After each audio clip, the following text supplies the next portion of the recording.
Did you know Christmas Day was often a time when enslaved African people ran away from the plantations or held rebellions? One of the largest rebellions started on Christmas Day, December 25th, 1831, in Jamaica, and is known as the Christmas Rebellion or the Baptist War. 60,000 enslaved Africans carried out the largest uprising in British West Indies history. This uprising would eventually lead to Great Britain abolishing slavery in 1833. And this was part of the deliberations when they were deciding to abolish slavery.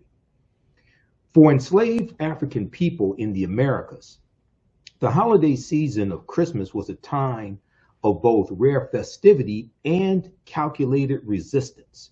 It was a brief period when they were offered better food and rest by their slave owners, not out of kindness, but as a strategy to prevent rebellion.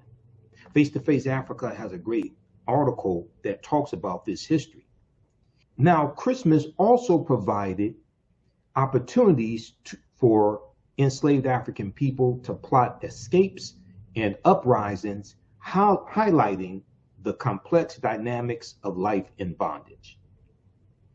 The great abolitionist and former slave Frederick Douglass exposed the intentions of slave owners behind such gestures, describing them as efforts to placate enslaved people and maintain control. However, many saw through this manipulation and used the holiday of Christmas as a time for escape or rebellion. And one of the reasons why is because a lot of the white people were drunk and not paying attention, right? So this gives you time to run away or plan your rebellion.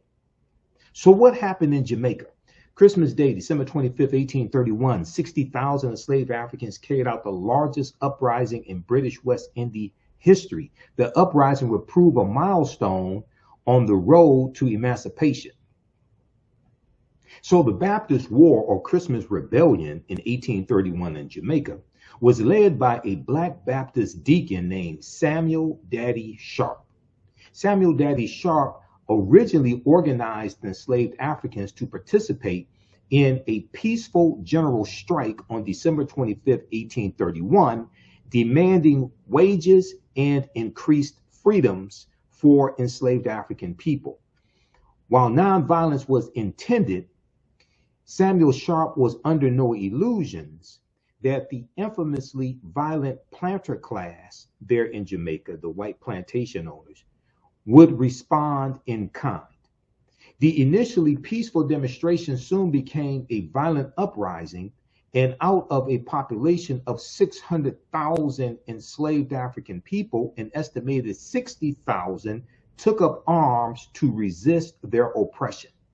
Any pretense of a peaceful demonstration was lost when Kensington Estate was set ablaze by enslaved rebels, with the rebellion taking place in earnest soon after. So the Baptist War or the Christian Rebellion is going to last for 11 days. It was considered the largest slave rebellion in the British West Indies. The name Christmas Rebellion came from the fact that the uprising began shortly after Christmas on December 25th.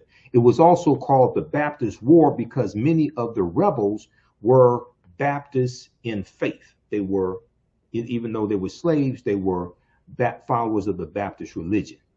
Jamaica, like most British Caribbean colonies, was overwhelmingly a slave colony. The majority of the population were enslaved African people. The enslaved outnumbered the whites on the island by far the largest British Caribbean colony. They outnumbered them 12-1. They revolted in 1831 partly because of an economic depression that affected some impoverished whites and made them allies of the rebel enslaved African people. Tensions were high as well because the abolition of slavery was being debated in the British Parliament, and Jamaican planters, disturbed at the prospect of losing their enslaved African people and slavery being abolished, made inflammatory speeches and wrote articles in the newspapers attacking the emancipation of African people. Their attitudes and actions contributed to the agitation and discontent of the slave majority. The planning and organization of the revolt came from enslaved leader Samuel Daddy Sharp, who had been given limited freedom to move around the island. Samuel Sharp used this freedom, especially the ability to travel on a traditional holiday or religious service, to discuss and plan for the actual revolt. At the end of a regular prayer meeting in mid-December 1831, Samuel Sharp and a selected group of leaders stayed behind to discuss the plans for the revolt. Samuel Sharp recalled examples from the Demerara slave revolt in 1823 in Guyana and rebellions on Caribbean islands to encourage his followers. He then had them swear on a Bible to follow the plan outlined. On Christmas Day, 1831, the leaders of the uprising went on strike, demanding more free time and a working wage. They refused to return to work until the plantation owners met their demands. So originally, this protest was going to be nonviolent, but the strike quickly escalated into a full rebellion when the planters refused their demands. On Monday, December 27, 1831, the rebellion broke out on the Kensington estate near Montego Bay. As sugarcane fields were set on fire, white people not already in town for Christmas fled to Montego Bay and other communities. Now, I'm not sure if the burning down of these slave plantations was the inspiration for the song, the roof is on fire, we don't need no water, but maybe it was, who knows? Now, this Christmas rebellion ended during the first week of January 1832.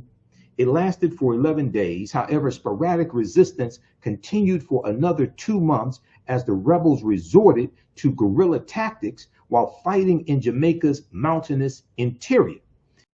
At the end of the fighting, 14 free African people who supported the rebellion and over 200 rebels had been killed. More than 300 enslaved African men and women were executed, including Samuel Sharp, who was hanged. Samuel Sharp surrendered to the British military and accepted blame for the failed result. Historians say he did this to save Baptist missionaries from being blamed. Samuel Daddy Sharp was hanged in Montego Bay on May 23, 1832. Just before his execution, he said these words, quote, "I would rather die upon yonder gallows than live in slavery," end quote. His revolt is believed to have played a huge role in British Parliament's deliberations over the following months that finally led to the Slavery Abolition Act of 1833 that ended slavery. But we know that the British said that those enslaved Africans had to serve in an apprenticeship program for about 4 years. So freedom really did not come to them until 1838.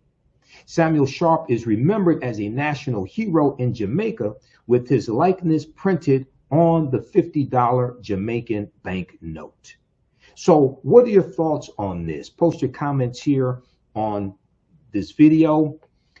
I'm historian and national political commentator Michael Imhotep, founder of the African History Network and host of the African History Network show.